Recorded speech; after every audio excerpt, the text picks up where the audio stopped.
dee leen tuub di jëm ci man yéen jullit ñi yéen ñi wax ne ay jullit ngeen xaalatil aaraabu amanna qul lam tu'minu walakin qulu aslamna nekk naa jullit rek yomb na mais jullit buy pratiquer la yàlla soxla moo tax yàlla moo bind nit ñépp mais saa yuy wax mi ngi wax ak daairatul iman ñi nga xam ne dañ koo gëm wóolu ko jël seen bopp jox ko yàlla suy wax ñooñu lay waxal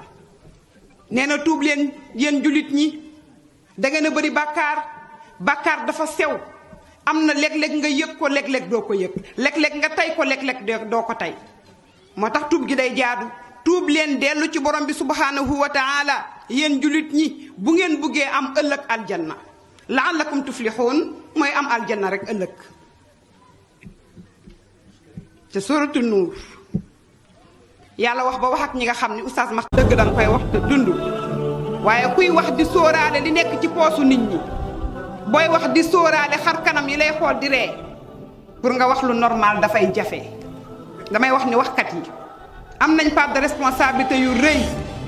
nit duñ la tàntal ne la waxal ngay wax li neex nit ñi sooy wax dangay wax li neex borom bi subhanahu wa taala say wax pour mu egg ci kàttanu borom bi lay yegge te dañoo yegg ci jamonoy joo xam ni li Alpha Diallo di wax naan ridal jamee gaayatun laa tudrak nit mënoo def lu neex ñëpp lu yàlla amul yonent bi amu ko kan moo ko mën a am kenn mënu koo am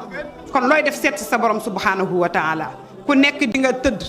wéetoog sa borom jël sa loxo ndeyjoor mii mu nekk sa njegenaay